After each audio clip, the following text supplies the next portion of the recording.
What is happening, party people? Welcome to the Big Dudes in the Trenches podcast. I am Doug, joined by Bug and Tug, the three amigos back in action. Thank you very much for tuning in. Football was played. It was meaningful. I am happy. And the Navy got absolutely butt fucked. So, that's it even was better. nothing new for them.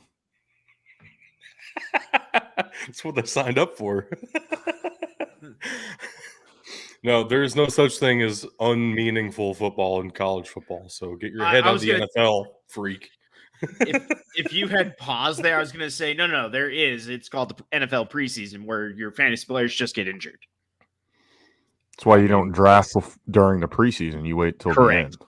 Correct. We wait till after cut day, which is today, but we're not talking the about 69-man roster. Hold on. Before we get into the reviews, I got to shout out to Ben's wife here, who, based on a by name request, has pulled Doug out of fantasy football retirement into a casual league, and Doug is drafting at the 101. I'm definitely gonna take Holton Ahlers number 1 overall. Good. Do it. You won't. Manchester. Gonna take Tim DeMorat number 1 overall. Tim Tebow.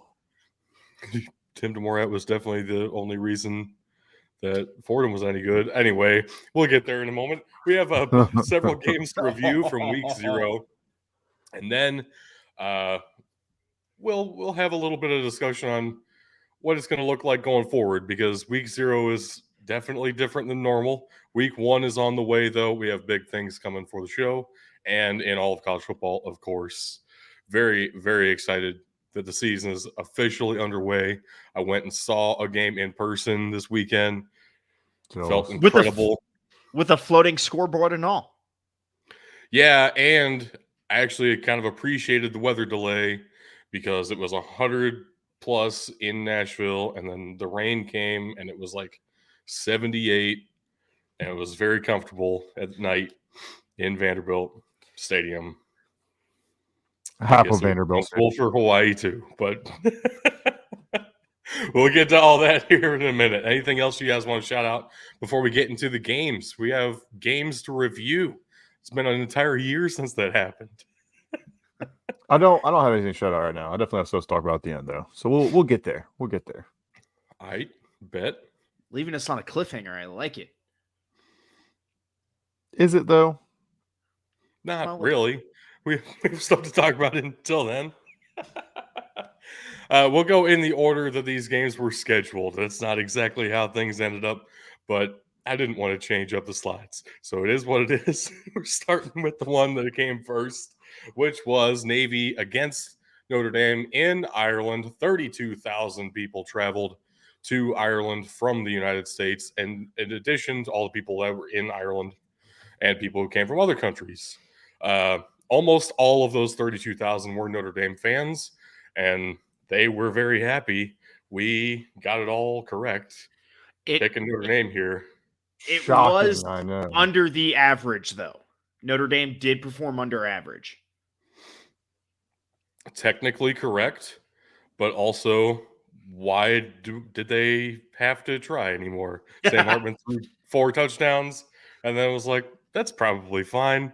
I can go sit on the bench now, and we'll wait for next week against Tennessee State for a real challenge. So I do got to say, Sam Hartman looked outstanding throughout this game. The poise he showed, everything. We knew he was legit at Wake Forest. He looks more legit now. Man, I'm excited. I'm excited to see him play. And honestly, Notre Dame might not be as mediocre as we all expected this year. I know it's hard to say against Navy, which is why I'm only going not as mediocre. But we'll see here after they have their real test against Tennessee State. That does sound like a lot of faith in the Navy defense for some reason. That's completely unfounded. I don't know. The Navy defense was completely unfounded. I don't know where you thought Notre Dame was going to be at this year. I'm not entirely sure myself, but I did know with Sam Hartman the offense would be better. I thought that was kind of a foregone conclusion. It is kind of tough to judge it off of Navy. It's going to be even tougher to judge it off of Tennessee State. All jokings aside, we're going to have to wait until about week 4 when they take on Ohio State to really see just how good this team is. Now, that being said, they doubled the spread practically, and I don't think anybody was really all that surprised by that either. Navy, I think the bigger story here is just how lost Navy continues to look. What firing Ken Niumatalolo really did them no good. They didn't make any progress one way or another. Like, if you're going to fire your coach, you fire the entire coaching staff, generally speaking. Navy's defense was not terrible last year, but it also wasn't good enough to justify hiring their defensive coordinator as your new head coach. Look, we all expected a transition period for Navy, but it seems like they're not even trying to make a change. It's all the same stuff, which, again, I understand they're limited. This is just a tough one. This is going to be tough to swallow. I'm not used to seeing a Navy look that poor on every side of the football. I think if you're going to promote from within, it would have to be from the defensive side of the ball because that's the only side of the ball you've had any consistency over the past decade. Yeah. That the offenses have had a couple of flashes, but nothing to tell you that the offensive coaching staff is legitimately the reason why. Keenan Reynolds is probably the reason why they used to be good on offense. Malcolm Perry was not a bad backup either. Exactly. Yeah, I mean they definitely had a couple good years there, but the biggest thing that I have a problem with, and like I know that the triple option's their game. I know we're probably going to have this conversation if Army or Air Force gets blown out like this.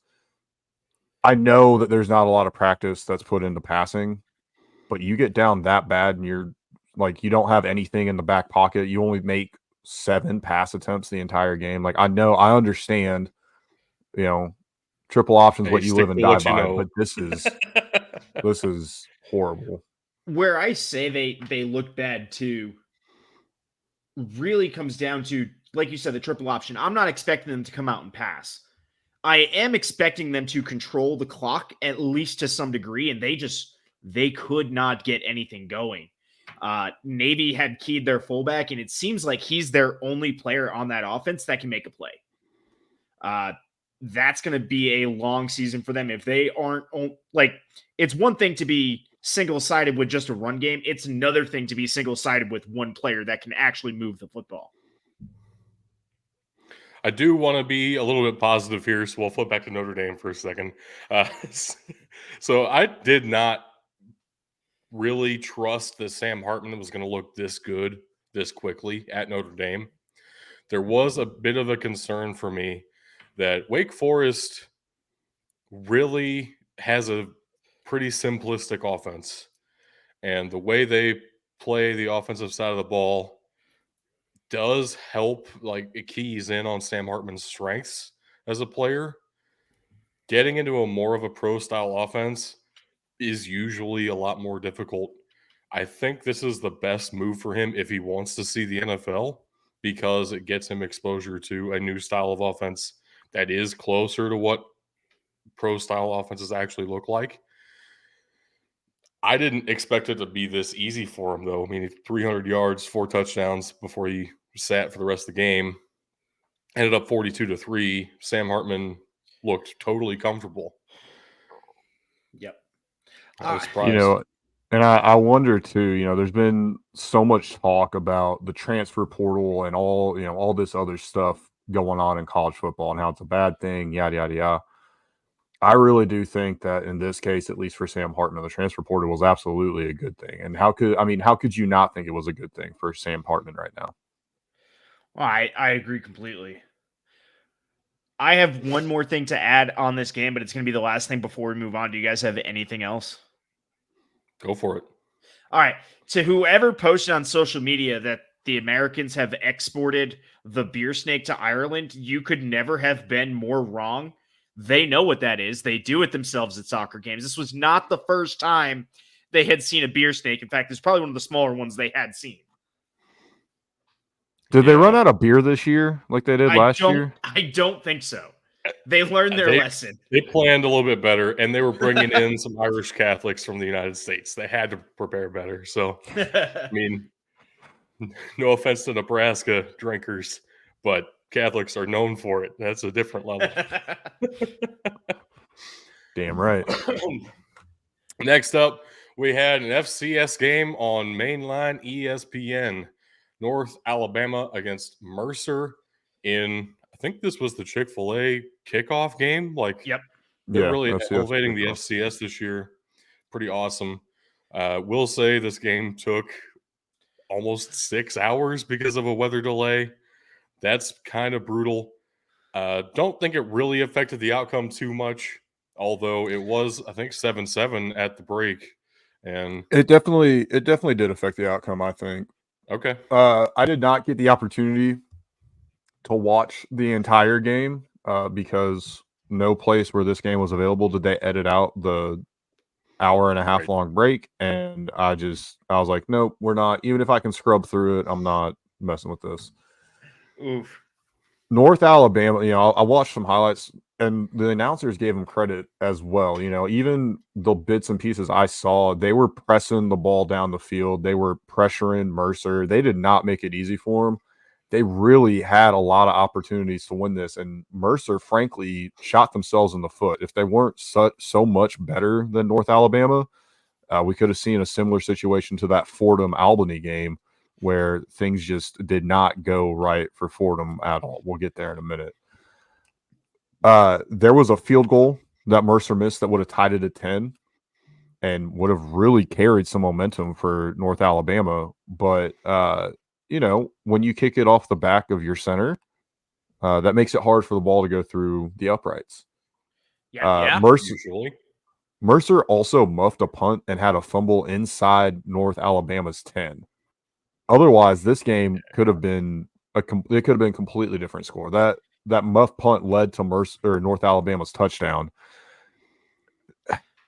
It just seemed like there were some small execution pieces, and this is why we see, big FBS schools kicking off against FCS teams 99 times out of 100. Because you do something small like that against an FCS school, you'll probably win. And it was kind of the same case for Mercer, with North Alabama being, coming off of a 2-win, 3-win season, 1-win season, maybe even.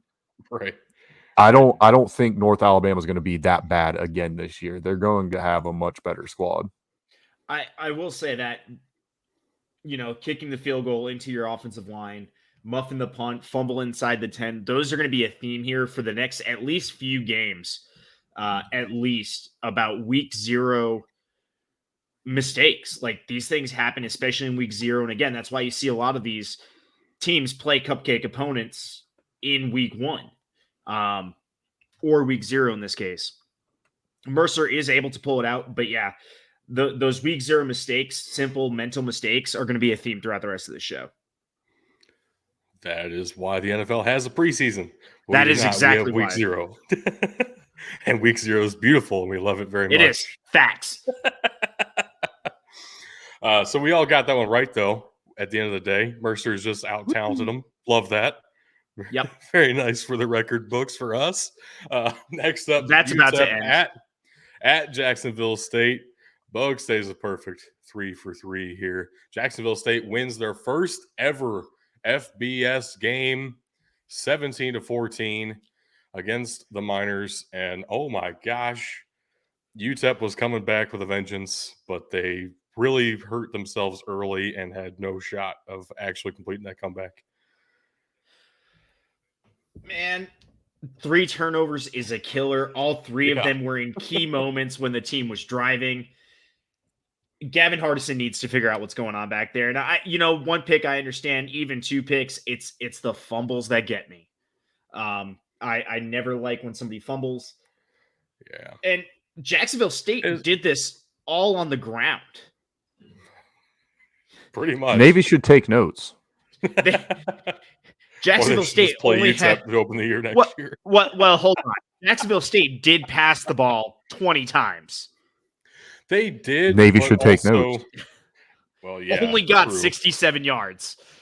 True, but Zion Webb was probably even better as a runner than he was as a passer. The passing game was not at all the reason Jacksonville State was even in this game, let alone win. They had 3 rushers that felt like they could do whatever they wanted to whenever they were on the field. And UTEP just was incompetent at times. uh, at at the worst times, honestly, too. Yep. Brutal. Also, I wasn't tracking this until I watched the game, and the announcers said this. I haven't verified this, but I'm going to trust the announcers, even though that's probably dumb. Zion Webb, quarterback for Jacksonville State, apparently is a 7th-year player and has 2 children. That's All right, crazy Philip Rivers. Good to for him. still be a college student playing college football, married with 2 kids. You gotta have next level time management skills. That is crazy. And then he came out and won against UTEP here. Their first FBS game, their first conference game in Conference USA. Oh man, the What field happens when looked they atrocious because they cut out of the section of the field that had their old conference logo and just plopped down a new piece of turf that was a that different Good. sounds color right. with That Conference sounds USA right. logo on it. That is Conference USA quality field Yes. management right there. That's top Conference USA field quality. I know that's the best you could ask for. Probably most likely, if it were a lower profile game, this was just buried in week 1 somewhere. They just wouldn't have changed it. The conference logo on the field, probably. Yeah. Right. I was Oh expecting man, I was expecting more out of UTEP. They came out flat. They weren't it seemed like they honestly weren't ready for the game, or that they were looking past Jacksonville State, which, no offense, you're not that good of a program to look past really anybody. You're a not good that guy, program, but pal. you're not that good. You're not that guy. You're not that guy, But pal. and go Cox. Yeah, you're a big Cox supporter. Moving right along. Yep. Next up, We got all took Bukaki on this one. New Mexico State in the battle against the Minutemen, and UMass proved why militias are superior to bandits such as the Aggies. Gotta say, that's fairness, very encouraging for a couple of guys in the military actively here. Glad that organized forces are usually superior. That's nice. Also, Love amazingly, that. that is generous for the Air Force. Anyway, this is UMass's first road win since 2018. Can we just give a shout out to 24 games. 24 game losing streak on the road. and their last one was against UConn, so that's the level Yeah. of teams they're beating on the road. And in fairness, Yeah. New Mexico State made a game of it. When I looked at it last, it was like, I think it was 41-20 or 14, something like that. Like, New Mexico State tried. They didn't just roll over, which is good because that would have been even more embarrassing. So Right. the announcers were saying it, and I noticed this. UMass's defense is really good throughout the game. Like, that is the difference in this game. Until you get into what most of us would consider garbage time. And then UMass's defense is really good at letting up very big chunk plays. That Yeah, can be but they did also get a fourth quarter pick 6, which basically sealed it. 100%. So That absolutely did. I was not prepared for UMass's defense to look respectable at all this year. No, I wasn't prepared to see UMass put up 41 points. Well, that too. I wasn't prepared to see New Mexico State lose by 11 points to open the season Against UMass. At against home. UMass. Yeah. Diego Pavaya threw 2 interceptions and fumbled once on a sack fumble. That's a theme this week. UMass won the turnover battle and won the game. That tends to happen. That's how that works. That's why coaches talk about that kind of thing. Hold on to the football. Don't drop my baby sister, guys. Please don't drop my baby sister. It's my baby sister. Get out of here. I do want to say Tyson Pumachan really wasn't that incredible necessarily, like on the stat sheet, but he did everything, just about everything right. Like I couldn't have necessarily asked more of him. He made the right plays at the right times, which for UMass is a big difference in their offense. That's why they're now scoring on average 41 points this year. Wow, that's amazing. Hope they can keep that up. That's not going to happen. Probably not. They also did not have a passing touchdown. So as much as we talked about Jacksonville State winning on the ground, UMass did the same. It's kind of incredible. Navy, you ought to take notes. I can't deny you there, but I can also say I understand why Tyson Pumachan was not a starter at a Power 5 program. I mean, I don't knock the guy for not having a passing touchdown when they were running in at will. Wow. We'll talk about running at will in a bit. I mean, we have 3 times already, so Yeah. There is a theme. Right. So here's a game where I was chastised for not trusting a team and telling them I fucking hate them. They've burned me. And look what happened. They burned you, Doug. Yeah, so actually, it wasn't Curtis Rourke who burned me. It was Tim Albin, the head coach of Ohio, who burned me because he straight up said Curtis Rourke was pissed that we sat him the rest of the game. He wanted in so badly. And it was not an injury to the same leg that was the ACL last year. We just didn't feel comfortable with a potential issue at all. We need Curtis Rourke for later in the year. And Curtis Rourke was like, guys, I feel fine. It was a sack that was the change of a quarter. I didn't have to get up quickly. Like it wasn't even, I wasn't hurt at all. And they're like, no, we want to be careful because you're the only hope that we have of being good this year. And that was apparently true because CJ Harris came in and for the next 3 quarters threw 3 interceptions. San Diego State won this turnover battle 3-1. Holy shit. Explains the fucking game. Oh my gosh, dude. Oh, brutal. I love I it. am not a happy camper with this one. San Diego State won 20-13. It was that close, and Curtis Rourke didn't even play 3 quarters of it. You can't tell me Ohio would not have won that game if he wasn't in the entire time. Oh, but they burned you. That's the point I'm trying to make here. It would have been a lot closer. I do think this was actually a really good game. San Diego State has given me some things to worry about. Oh, yeah, the fact that you get such a great game. The fact that you get 3 interceptions and can't put up 3 touchdowns does kind of concern me. On a few different levels. That San Diego State offense is definitely slower than I expected. It is a Brady Hoke offense. And let's give some credence to Ohio, right? As much as I want to pick on Doug here, they do have a good team. They do have a good defense. As some of these week 0 games are tune-ups, this one was a competition from start to finish. It was fantastic. Good for them. Good for the Aztecs. Yep. Unreal, man. I can't believe that. We talked about how Ohio does this to people. And then so they did it to you. Did it. We're moving on. Next up, we had Fordham at Albany, and we got skunked again, which I am also very disappointed in because the more I sat here looking at this game, the more I genuinely wanted to pick Albany, and I just couldn't bring myself to do it.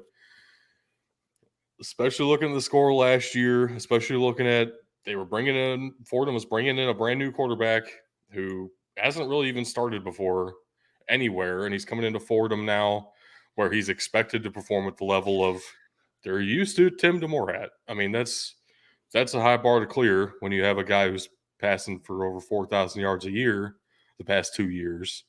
Then you get Montez in there, and it's Fordham doesn't look the same. And I kind of expected that, but I also thought they were going to just straight up out-talent Albany, like what happened with Mercer in North Alabama. And that didn't happen at all. 34-13 for Albany. Oh, my gosh. It was actually a sold-out game, too. Hometown crowd coming through. Well, and I'll say it, too, I'd say it wasn't a great game. Reese Poffenberger threw 4 touchdowns for 253 yards. Okay, let's get that out of the way quick. I hope he gets drafted by the Steelers. That's a very Steelers quarterback name. He might. Average 6.3 and passing just over 50% completion rate on 23 of 40. This was not Fordham had chances to force mistakes and force the game, and they just weren't able to do it. Like nothing was going their way on offense. 2 fumbles, with one of them they recovered on their own, so they helped themselves a little bit there, but they couldn't get out of their own way, is how it felt all day. Yeah, and take a wild guess who dominated the time of possession and the turnover battle, and who was better running the ball. It was all Albany. And another thing, a very underrated stat from this game too, Albany was 9 of 16 on third downs. Meanwhile, Fordham was 2 for 12 with a 1.2 yards per carry average.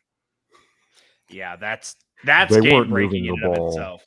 And then you got Fordham that's at 4.9 yards per carry. So they're, again, another very efficient run game. Pass game didn't have to be super effective and flashy. Obviously, it was effective enough to get 4 touchdowns.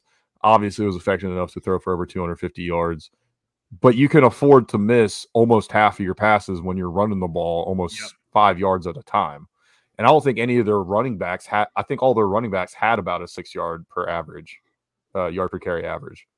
Mm. Wow. Yeah, it was disgusting. I just gotta say that is pretty wild. If you've seen both of these teams play for the last 3 years, I mean that is a surprising result there. Definitely a great upset for the Great Danes. That's just brutal for us. Look, we only got skunked twice this week, okay? Yes, it's going to happen. Is true. Many, many more times. Let's be honest here. But that's only a spoiler for one of our games remaining. So let's keep rolling here. Next up, Hawaii at Vanderbilt, which definitely did not start at 7:30 Eastern time. It started like 2 hours after that because lightning within 8 miles. Okay. There was only lightning within 5 that stopped everything. Yeah, No, Vanderbilt apparently says 8 miles. Yeah, fair. Which is crazy because they're in Nashville, not in Detroit. But it is what it is. God damn it. Nice. So, Bug, you picked Hawaii here, which we kind of clowned you for, but you kind of had a point. You were onto something there. I understand the logic after it was not so much my faith in Hawaii as it is my faith in Vanderbilt being bad. And Vanderbilt is bad. Pretty good. Hawaii almost did it. They almost did it. But it was 35-28 Vanderbilt at the end. What's up, Tug? I was going to say that comeback that Hawaii was mounting at the end was kind of nuts. I think the announcers were, I forget if it was this game or another game, but no, it was a previous game. Hawaii, I thought, actually had that onside kick would have been absolutely game-changing. If they were able to pick up that onside kick, the dude was out by an elbow. I mean, that is... The dude's elbow touched the white before he possessed the ball, and that's why it went to Vanderbilt. It honestly didn't change a whole lot, though, because it's not like the Vanderbilt offense did anything later. No, but you don't feel as rushed. You're not as prone to mistakes, and you're already at the 40. Which then did lead to the game-sealing interception at the end there after the punt and the next drive for Hawaii. DeRicky Wright had 2 interceptions in this game. The only 2 turnovers, I think. No, there was a fumble, I think, somewhere in there. I got you. I don't know. I'm trying to remember. Either way, DeRicky Wright had an awesome game at defensive back, an interception in the end zone, and the game sealer in the fourth quarter that let Vandy kneel out the rest of the clock. 35-28 is not. We're gonna look past. Enough. We're gonna look past special teams being special with a kickoff return for a touchdown by Jade McCown too. We're definitely not going to overlook that. I just didn't get there yet. I mean, if we're talking about things that changed the game, I'd say that's probably as big as any of the picks because Vanderbilt's offense clearly wasn't efficient enough to do anything with either of those interceptions. Well, with with those 2 interceptions, that's the only reason they were able to hold Hawaii to 28. And Exactly. then Vanderbilt's offense only got them to 28 as well. And the kickoff return for a touchdown ended up being the difference in the game, which is wild. Also, SEC. It also just neither means more. team could run the ball very well at all. Like, legitimately, these might be 2 of the worst offensive lines in the entire country. It was kind of brutal. Look, that's going to be more brutal for Vanderbilt playing against the SEC Yeah. than it is for Hawaii. I would not want to play quarterback for Vanderbilt this year. I'm just going to go ahead and say it. I'm good. So if AJ Swan transfers next year, we will know why. Because he's not bad. He made a couple of decent throws. There were some that were off target, but that's when it was raining the heaviest. I'll give him some benefit of the doubt. I don't know. I don't know what to think about Vanderbilt right now. I had a lot of faith in him going into the season for no good reason. And they do have a couple of wide receivers that looked all right. Because I wanted to, all right? Get off my back. At least it was a fun time. They have free soda beer refills. Well, yeah. How else are they going to get people into the fucking game? I got a pulled the pork open north end sandwich zone with kettle chips for $5, and then I got a souvenir cup that I could just refill, and I got like 8 Diet Pepsis. I approve. Because it was included in the experience. And also, it's on the entire stadium's like under construction right now. They're closing off the end zones to make it an actual bowl. And we had to go in on my side of the stadium that I was sitting in. We had to go through the basketball arena, and then like off the concourse of the football stadium, you could walk onto the outfield of the baseball field too. Like, I didn't realize they were all literally right next to each other. That's like a high school setup almost to have everything right there like that. I know. It was actually kind of cool. And Vanderbilt's campus is way bigger than I thought it was. So there's no reason for them to be right next to each other like that. Yeah. But that's how it is, and it's kind of cool. I respect it. But also Aren't they, the scoreboard was supported by 2 cranes. As well as the netting for the uprights. Off the same crane. Yeah. Isn't part of what they're doing actually connecting the basketball stadium and the football stadium? Like, so you can kind of, like you just said, but like at that, I think it's the north end zone, basically just use that same concourse and walk between the two. I mean, that's how it is right now. They didn't have to add any construction to make that happen. That's how it is. Fair. I mean, that's literally had to walk. We walked through some of the seating in the basketball arena to get to the concourse for the football stadium. Jesus. Just a huge procession of like all 20 people who went to that side of the stadium. It was a great time. I thought you were going to say to that game, and I was like, yeah, sounds about right. No, there were about that many people on the other side too. There's only half the 40, 50 folks. That's not fair. There were at least a dozen more than that. Let's move on to Jackson State versus South Carolina State. I made a mistake. You did. Another big time FCS Week 0 kickoff game in Atlanta, Georgia on ABC. Jackson State stomped the ever-loving shit out of South Carolina State in this one. 37-7. Jackson State won every single thing you can on that field. That's nice. They won in every facet of the game. Which is crazy because you picked South Carolina State. I know. Yeah. I honestly don't know what you're thinking. Part of it was I was not sure what they're going to look like after the huge exodus of players. Yeah. Fun fact, they still have Irv Mulligan, who is a running back I didn't even know the name of, that is really good and hard to bring down. And then gosh, are you on the random running backs train with me now? I might be. It's amazing. But then again, Jason Brown comes out in 26 for 30 for 356 and 3 scores. What? Like, that's almost a 90. It's almost a 90% completion percentage. I just Here's have the to thing. warn people that is against South Carolina State, and they are not going to be good this year. Just put that Yeah. out there.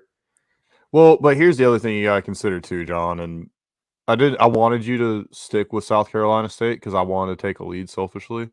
Jackson State's been a brand long before Deion Sanders was there. I It recruits understand on that. its own to a degree. So even with the coaching change, like, yes, did they lose players? Absolutely. This is not the same team everybody saw from a year ago or even 2 years ago. Yes, there's going to be some changes here. They're probably not going to have the same record that they did last year. I And would they're probably not almost going to bring in guarantee any it. more 5 stars in the next couple of Yeah, that's classes. probably not going to happen again. But at the same time, they're still a very good team. They're going to be very good in the SWAC this year. I mean, we said it potentially going to the Celebration Bowl again.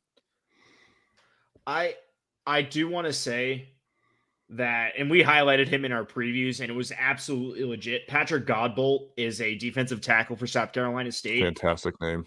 He is the lone bright spot for South Carolina State that I could see. He had 2 sacks in this game. Unfortunately, those were also his only 2 tackles, but on both of those sacks, he was partially blocked away from the quarterback and still drove. And I have it in the notes here. He's got incredible motor and a nose for the football to go and finish that play. And on both of those sacks, that's exactly what happened. You love watching guys finish. God damn it. It's great to highlight some big dudes in the trenches making massive plays at the right time. Getting a pass rushing help on the defensive tackle, out of the defensive tackle spot is huge for any team. Just wish that they had some defensive ends to do that too, and then you might have a good defensive line. I don't think if Patrick Godbolt does try to go to the next level, he will not be a defensive tackle. He's only about, I want to say 280. So he is primed for that 2-point stance, defensive end, outside linebacker size. But at this level, he's doing perfectly fine at defensive tackle. 3-4 DN would be nice at 280. Yeah. Assuming that's all good weight, we'll see. Get him in the NFL weight room. See what we can work with. But yeah, Jackson State looks very good. And TC Taylor seems to have been exactly the right hire at the right time. Yeah. Getting a JSU alum back in the program to take over after all the hype of Deion Sanders. Get somebody who knows the program, knows the area, and can still invigorate the fan base, keep the actual, true core fan base intact, and even maintain a couple of the bandwagons that came on board with Deion Sanders, because TC Taylor's just actually legitimately good at this. Especially when it was, Deion Sanders kind of just left him out in the cold, Right. I will say too that was on display as they were kneeing the ball out, because the entire stadium broke into chants of TC, TC, TC. It's awesome. It's got to feel good. Yeah. No, it was a loss for me. Yeah, it was. Yep. But at least we all got the next one right. San Jose State did not complete the epic. I don't even know what it would be.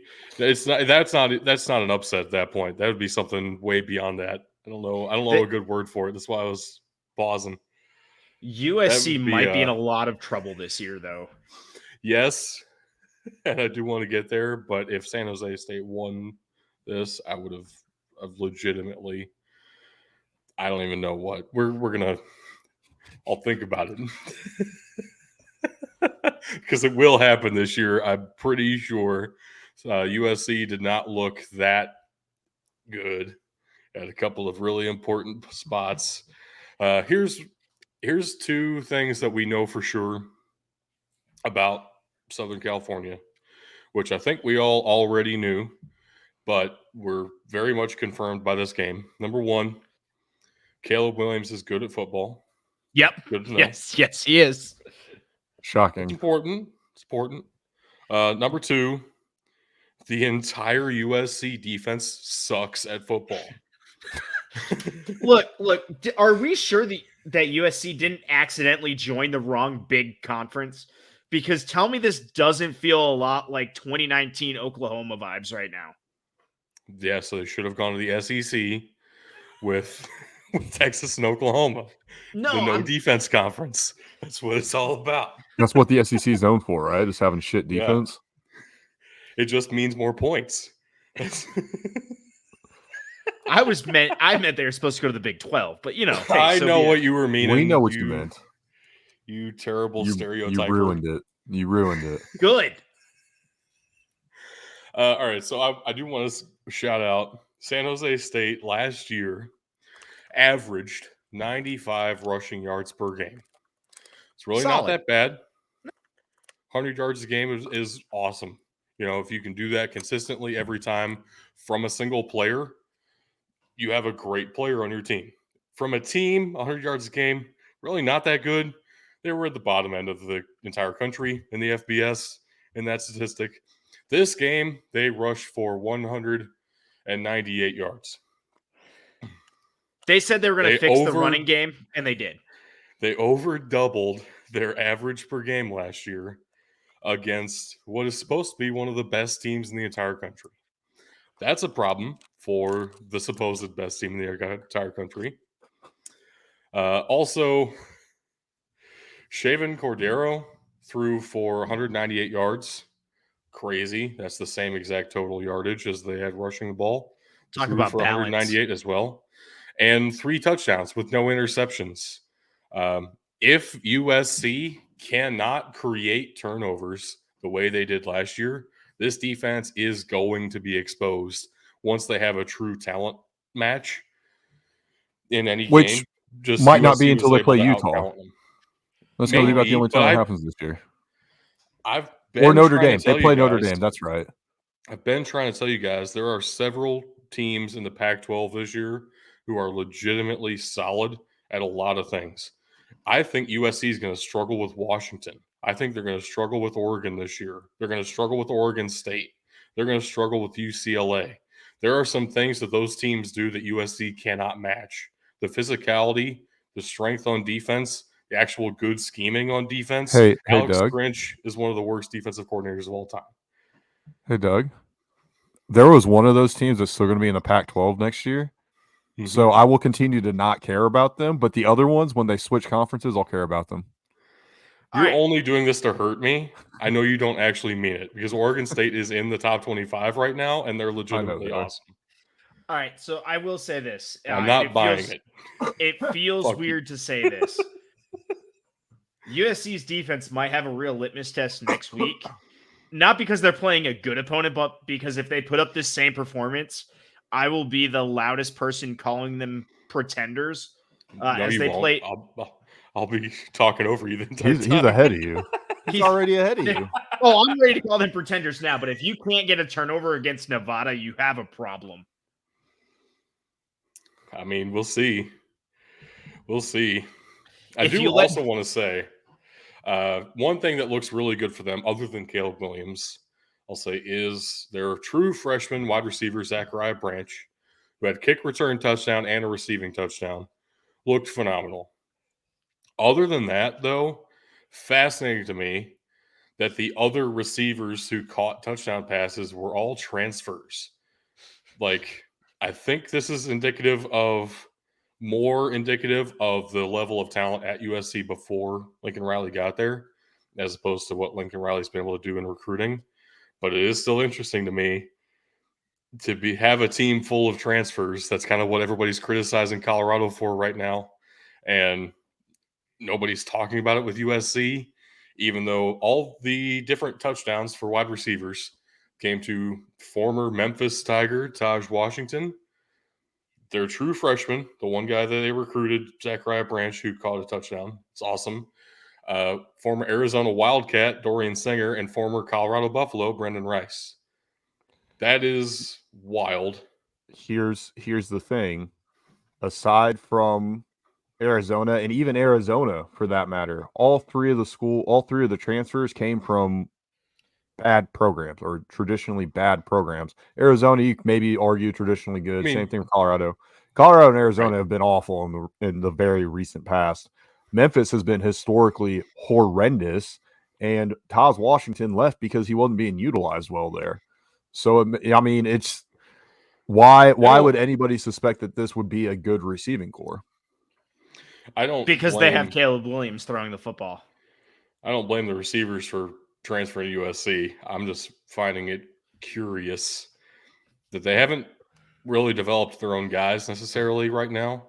And I Mhm. think that will change to get like Riley more time in the program. But I I think think it that's going to will. be true of multiple positions for USC this year. And I think it's going to show up in some big spots. I think it will, but this kind of goes back, ironically, to what we were talking about with Notre Dame, where this is a good thing about the transfer portal. Taj Washington, I don't know that he's an NFL talent, but he's definitely getting to display his talents a lot better at USC, and he's playing with a much higher caliber quarterback at USC. That's going to set him up so much better for the next step, assuming that's what he wants to do. This is, and you could say the same thing for Dorian Singer and Brendan Rice. This is why the transfer portal exists, and we had a good thing. So now, of course, we're going to put rules on it because the NCAA got caught with their pants down. I just want to say I don't know if that's necessarily true. Seth Hennigan is awesome, and I agree. He's not Caleb Williams. I don't know, man. I think he is. I think they're twins. I think Caleb Williams plays for two teams. Actually, look, I will say there's at least 76% of people out there that are upset about this game because USC missed the spread by 2 points. It's a bad beat. That's a bad beat.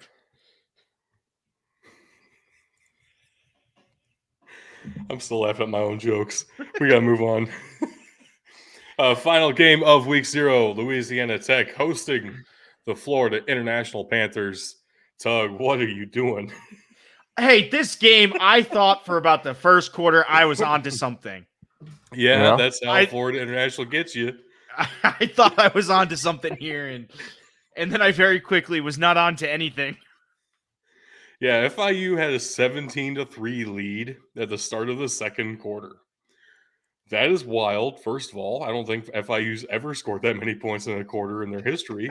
Not fact checking that. Don't do Unfortunately, that that's all they scored the entire game. Louisiana forgot there was a game going on for the first quarter. They thought it was a scrimmage and then decided to play. That's just classic FIU football right there. So proud of them. Trying their hardest here. Hank Bachmeier has a new best friend.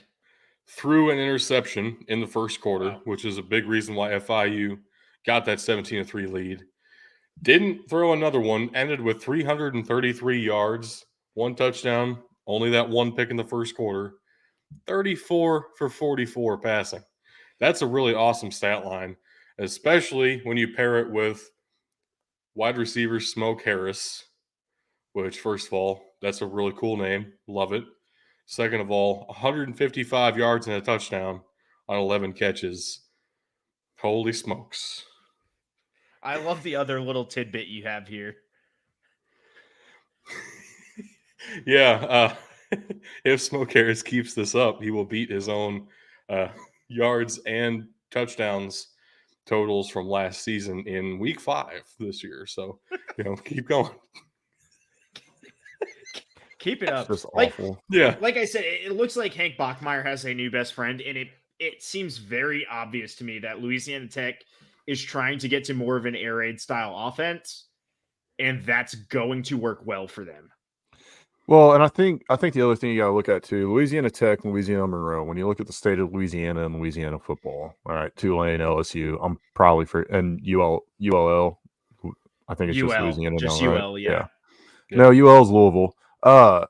Anyway, when you look at all these schools, Louisiana Monroe and Louisiana Tech have definitely fallen behind on the football game. Louisiana Tech doesn't want to be the one in last place. It's similar to what's going on in Texas with all the colleges there. Rice is very much still in that last place spot, but North Texas didn't want to be caught there I don't know, either. man. UTEP kind of sucks right now. Not gonna lie. So does Texas State. I would still pick all of those teams over Rice.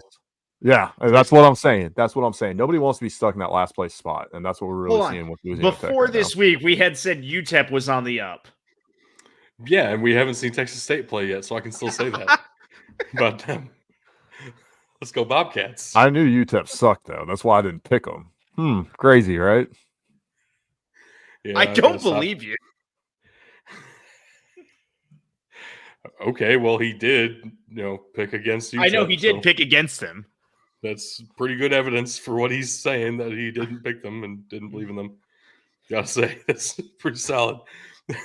Anyway. Yes, this is where we stand right now, Bug, with the early 1-game lead over me. And then, Tug's doing all right, I guess. I love the 5 not and 5. stonks. I Not will say stonks. the fact that we're all at or above 500 is a really good start to the season. Hey, it's better than it could have been. But also, I'm really pissed because if I would have actually, sat with this for an extra day, I would have been at 8-2 because I had to. Gosh, I really wanted to pick Albany, and I just didn't let myself do it. And then I overthought Ohio, and I knew Yeah. I was doing it at the time. And then you called me out on the show, and I defended myself. But oh my gosh, I knew it. I knew it in my heart, and I'm very angry. I will say, this is weird. I'm not used to seeing Ben's head at the top of the table here. Usually Don't you he just- sits. It's normally bowl season where I do this. I was going to Right. say, usually he's down at the bottom, and then bowl season comes around, and out of nowhere, here's Ben. Right. We have to start building our insurmountable leads, or else Bug's just going to blow us out the water. And this is not a good start for that. So we gotta really pick up the pace.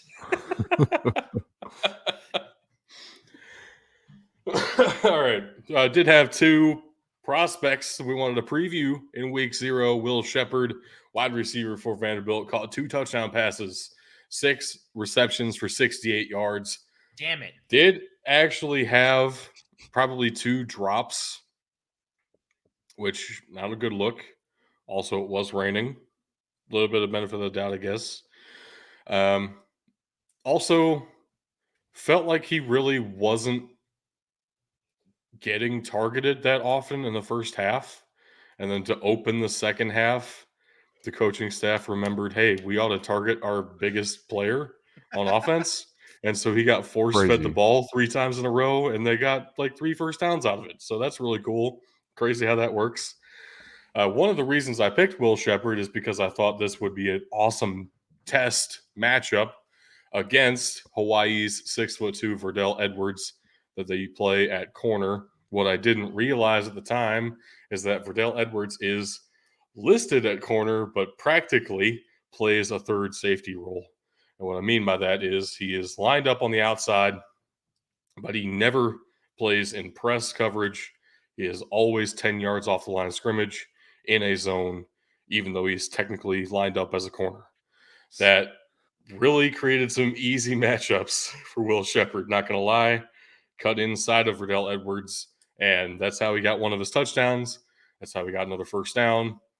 Also, Hawaii never moves their defensive backs. They're lined up in a specific formation. They don't like to switch sides of the field. So Will Shepard was moving all over the place, as were all of the other Vanderbilt receivers. Definitely makes a difference. I guess what I'm saying is Will Shepard had a good game. This was not as much of a test as I thought it was going to be, though. And there are some issues. I don't think the route running was really that crisp. And it was raining. Maybe it accounts for some of that as well. And maybe that accounts for the drops. Still hate to see any drops. I don't know. It's if he can keep this up, though, keep up the stat line, it'll at least be impressive on that end.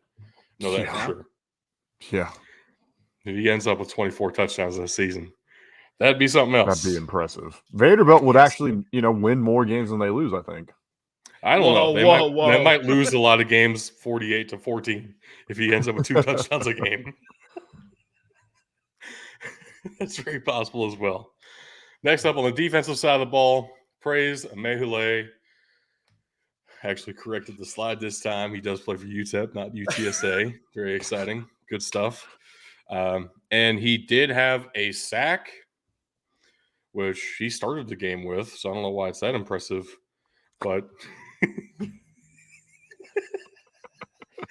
he is now only 2 sacks away from tying. Actually, no, he's 2 sacks away from breaking the school record for career sacks, which would be 20. So 2 more to go for him. Which is impressive.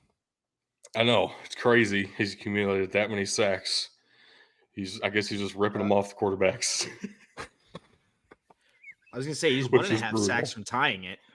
Yes, that is how that works. Math. Stonks. Woo! Did you get major in finance? Your hail is stonks right now. Nope. No, I did not. I just want to say though, he got a sack. He got a couple of quarterback pressures. Nice to see.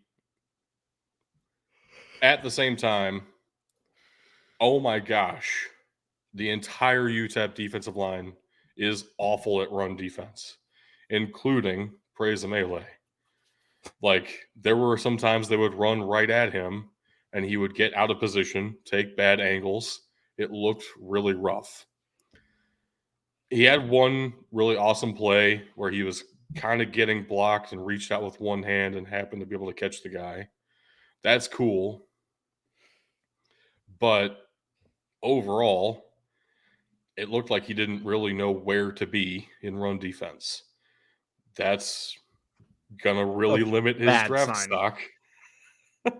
If your only usage is going to be as a pure pass rusher only in rush situations, purely in like 4 defensive lineman rush packages, you're not really going to get drafted to do that necessarily. No. You might get picked up and make it through training camp once or twice. So needs to work on that. I will say, I don't want to judge him off a single game. I haven't watched him this extensively before, like focusing on his run defense abilities. I will definitely want to keep up with him for this reason, though. If he can't clean that up, he's not going to be drafted. But man, is he actually a really good pass rusher and did create a bunch of pressures, even when he was still being blocked by 1 or 2 guys at a time. Still felt like he was influencing the play from a pass rush standpoint. So I don't know what to make of him, I guess, necessarily. Right now, I don't see him necessarily getting drafted. I think the big thing you got to consider too is this is week 0 for a Conference USA team that's very, very mid. That's being a little generous. Even saying that. So yeah. We gotta see how the season really plays out for him. That's what it really comes down to, in my opinion. No, 100%. It's definitely gonna be a long season. Week 0, I tend to give a lot more passes to these players again. Not only is it going in cold with not having any real competition ahead of time. Not going in cold in Texas, man. It was like 130 on the field. Shit was God crazy. Damn it. But you had less time to prepare for the game, so you're not going to be as polished, especially in week 0. Right. Definitely. So that does it for week 0. We will not be doing every week like this. We talked about literally every game that just happened, which was awesome, but also that would take, I don't know, way 7 hours to do on a regular week. that might not be. I like doing the show. I don't like doing the show that much. That's a you problem, gotta say. No, but we will be talking about in the very next episode here, we will have our week 1 preview, which will have top 25 matchups we'll make picks for, and we're going to do something very exciting to at least talk about 6 more games every week across the country, all over the place. Keep up that prospect preview series and maybe some other fun stuff in there. Gotta stay tuned, folks. This is going to be a very awesome college football season. Very much looking forward to the entire journey with you fellas. Absolutely looking forward to it. It got weirdly real and sentimental at the last moment. I was not ready for that, even as I was the one saying it. So. I gotta say too, as much as I enjoy college football, I enjoy a little nostalgia as well. Now, I think I talked about it on the show. I watched the Johnny Manziel documentary not too long ago, You talked about it. and yeah, I enjoyed it. There were some things missing. The Swamp Kings documentary on Netflix. 4 episodes of an Urban Meyer jerk off fest, and nobody asked any important questions. It was fun. It was fun because those teams were fun. So it was definitely fun to go down memory lane and kind of relive some of that, see a little inside behind the curtain. But there is so much Figure that out. was left out of that. I was gonna say, figure out how like a team of convicts won. Yeah, all that stuff that you wanted to hear about, they didn't talk Yeah. about it all. They Oh, didn't talk about it all. So that's kind of depressing. If you hate the Florida Gators and you hated Tim Tebow at Florida, you're not going to enjoy this. If you enjoyed the ride that was the Florida Gators, it was a great time.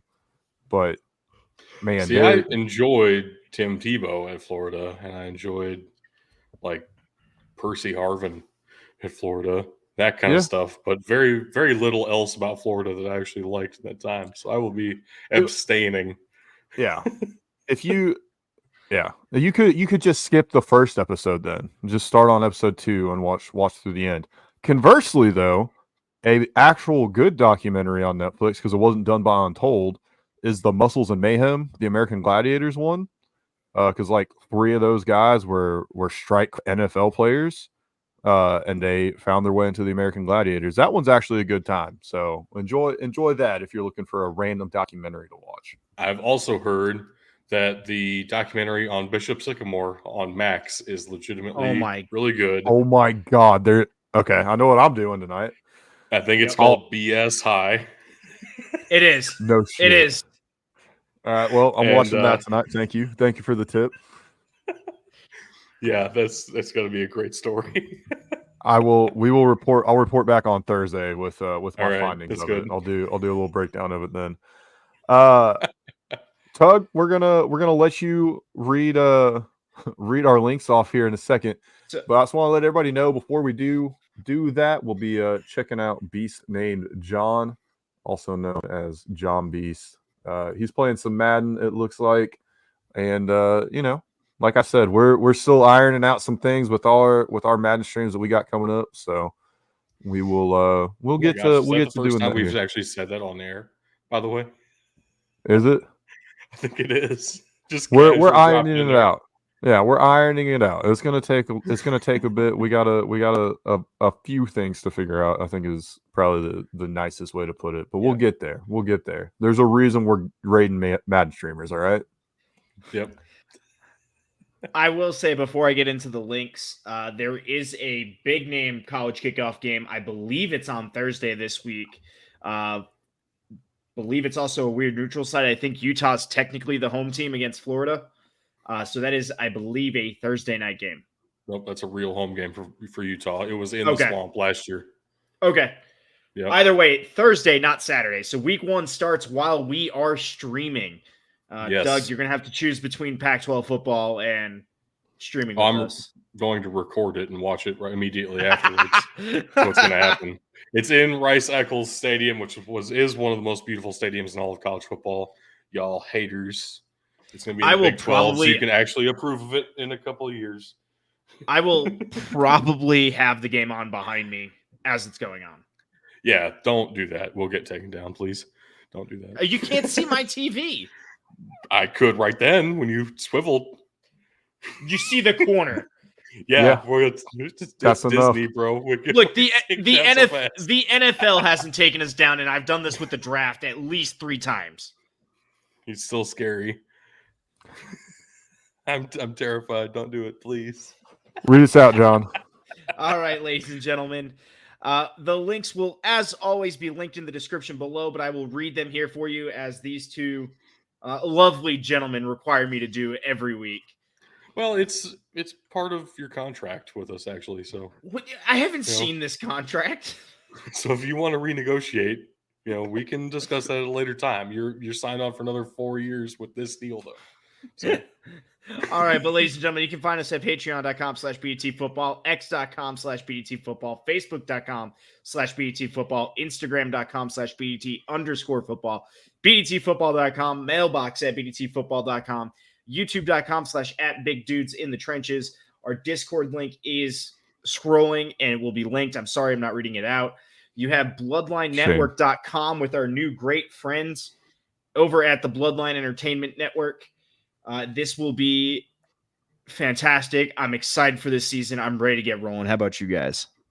I mean, it's already rolling, man. I know. Can't stop it now. It's already rolling down the tracks. Wow, what a great podcast. Hey, how do you improve Phenomenal. your archery? Do you shoot more? Aerodynamics. Technically. Yeah, fair. That's not what aerodynamics means, but okay. All right, ladies and gentlemen, thank you for watching and or listening. And just remember, you can't win a game if you can't win the trenches.